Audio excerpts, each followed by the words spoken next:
Spotify made two announcements. It announced the Creator Milestones Award, basically like getting a YouTube play button, but now it's a Spotify play button. Actually, this physical plaque that Spotify will mail to you. If you hit 50 million or 100 million or a billion streams. And the second thing, Spotify announces partner programs. If you reach a certain minimum requirement, 2,000 streams and 10,000 hours in a month, you get payouts. That's pretty huge. So for those of you new to the Mike and Maddie show, we break down 3 sections: creator economy, business, and tech, and share the biggest headlines and findings of that week. I've always thought Spotify, it has probably one of the best algorithms for discoverability and search, like compared to any other music streaming service that I've used, like SoundCloud, even YouTube Music. And now that it's branching out into video as well, I'm really excited to see what that algorithm is going to do to promote new creators. It didn't really come that out of the blue, because I remember a few years ago, like the whole internet was shook when Rogan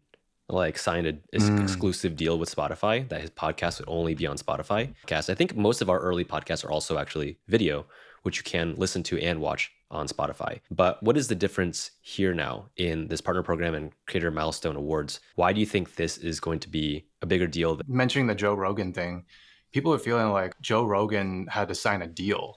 And so there was something going on in the background, like he probably had connections, but now it's more achievable for like the average person. Historically, YouTube has been famous for paying creators well because of their AdSense model.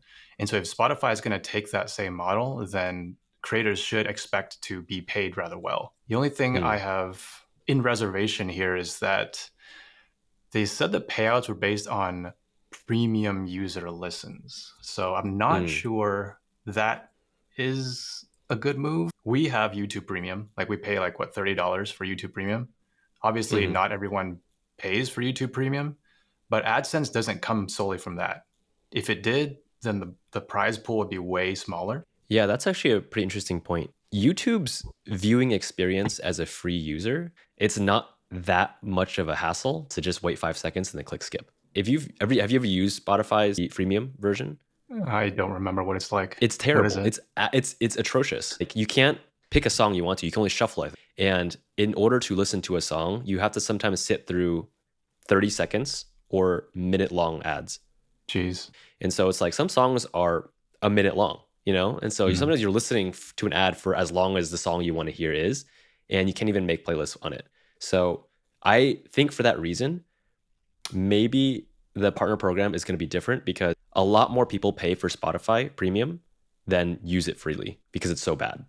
And if you do want to use like a free music streaming service, there's YouTube, or there's other places you can get music for free. But Spotify's Premium is so good. That's why people actually pay for it. Well, I have this pulled up here, and it says Spotify partner program earnings $7,900. They don't give any context as to, is this in a month? That would be nice if that was in a month. That is like actual full-time income for a lot of people. So I don't know what the context is. This could be in a year for all we know. Remember when YouTube announced like shorts were getting monetized? Yeah. And people were getting super excited. And then it turns out Mr. Beast put a post and it was like, look how much I made from my shorts. Yeah, he made like $20 or something. So I think another really interesting thing here is that for the first time, Spotify is going to show you your streams. You know how like on every other platform, you can see how many views you get, you can see how many likes you get. But when it comes to podcasts, I have no idea which podcast is actually good. Like people just tell me word of mouth, like, oh, you should listen to, Andrew Huberman or something like that. But I actually don't know how good it is. You can only see his stats on YouTube, but now they're going to show it. I guess I have mixed feelings about it, because then I feel like it does make like vanity metric. Vanity. Yeah, it is a vanity metric too. But it's like a vanity thing of trying to get views and trying to get streams. But it is social proof. And that's like the fastest way for people to make decisions is the social proof. So we just talked so much about Spotify and got excited about it because it seems like a platform that is kind of neglected. And if you look at this next headline, we're talking about creator business, you can see that Spotify doesn't actually show up in their data pool at all, which is super interesting.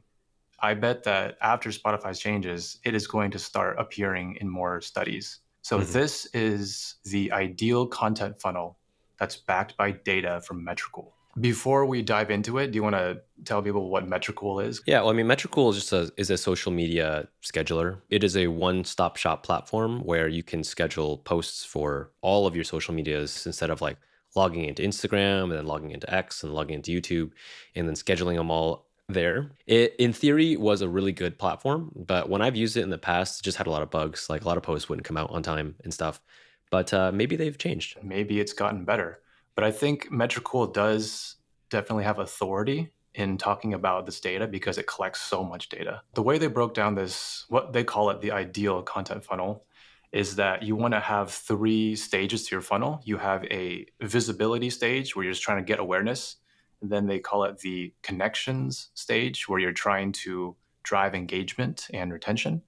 And then they have the convert stage, which is trying to get people to, CTAs, signups, make sales. And so they only listed what they thought were the top performing platforms for each of the stages of their funnel. So I'm Mm, really happy to see that YouTube is in the visibility stage and it is the highest performing one in the visibility stage by far.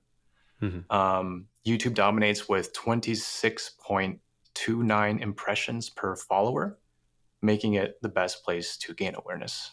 Unfortunately, there are no DMs, so there's no like one-on-one conversations on YouTube. Mm, So that's probably why it doesn't appear in the bottom of the funnel there. mhm. It makes sense to see LinkedIn and X and Meta, Facebook. Makes sense to see those there. This is pretty similar to what people know as like cold leads, warm leads, hot leads, right? Is that pretty much the same idea here? I was going to say it's pretty much aligned with cold, hot, or cold, warm, hot. What really surprised me here was actually LinkedIn coming out strong in the middle of the funnel and bottom of the funnel. Because LinkedIn is historically and probably still is known as like the professional platform where people Mm. go to LinkedIn in order to find jobs or find hires. These other platforms are more for entertainment. So, what also surprised me was that I thought TikTok would be very high up there in terms of getting attention, especially with how hot TikTok ads are right now. YouTube content is evergreen.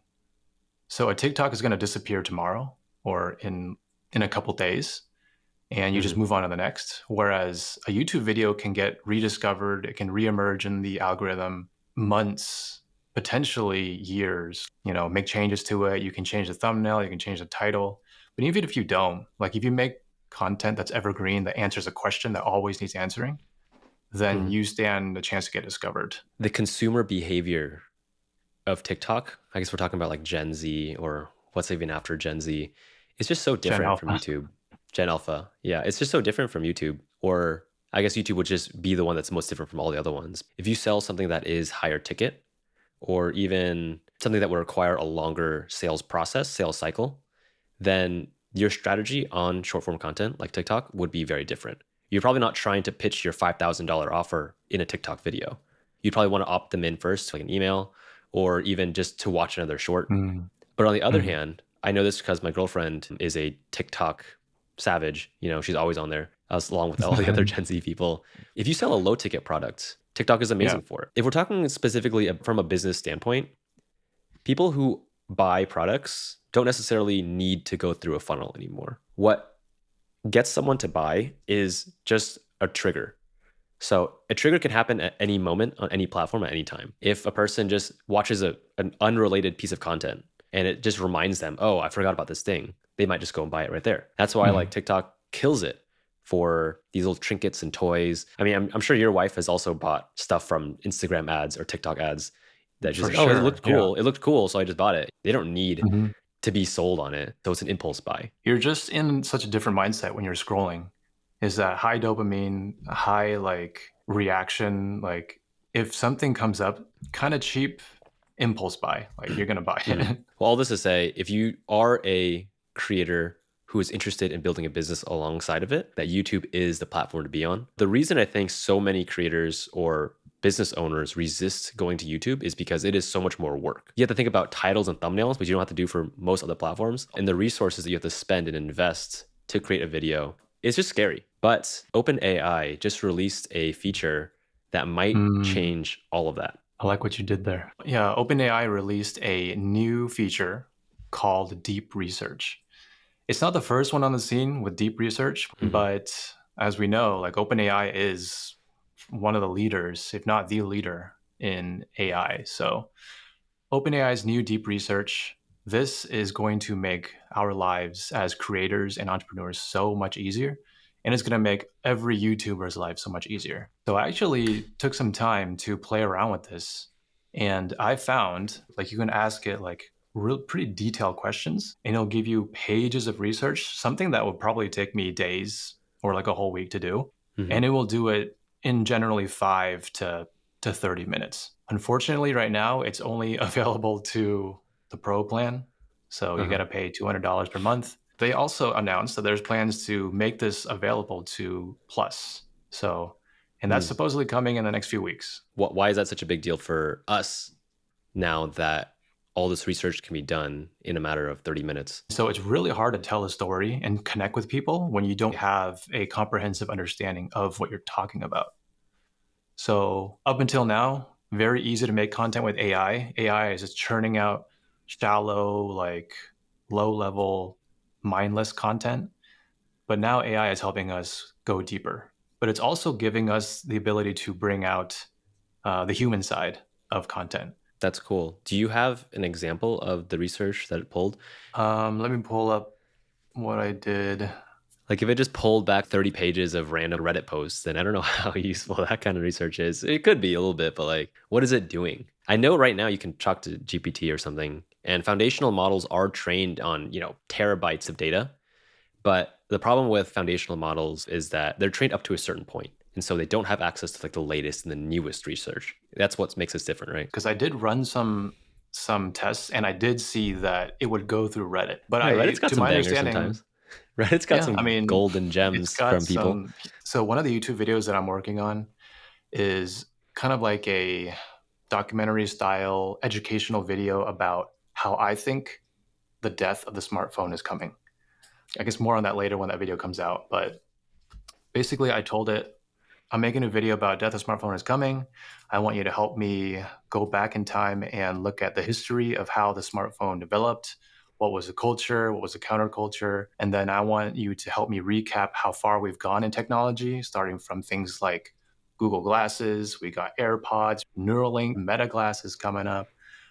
We got literally brain implants, we got VR, we got AR. And so I see all these things as pointing to how in the future, people are probably not going to need to carry around their cell phones anymore.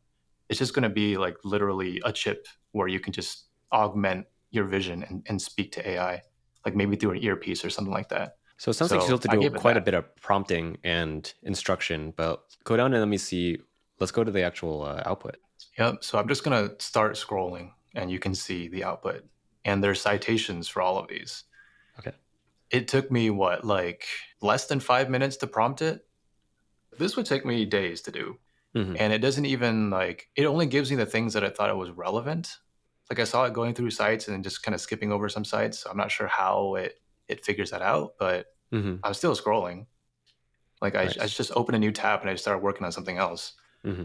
But it did a lot of this work. Now I still have to go through and Hmm. actually figure out like what I want to use. I'm not going to use all of this. This is going to be like a 2 hour long video.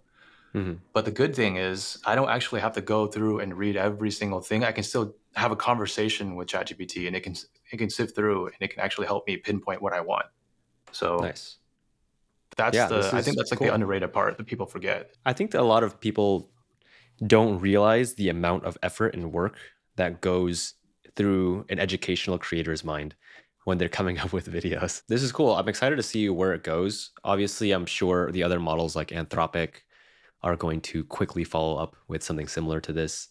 I think the future of AI is going to move away from chat boxes because it's still so hard to pull the things you need out from this conversation. Because at the end of the day, Mhm. you're still going to put it into another document or into another piece of content somehow. And so that is the next friction point that's gonna come from this. All right, if you enjoyed those deep dives, then join our Rebel Creator newsletter. We do this every week. You can go to rebelcreator.com and we'll see you inside.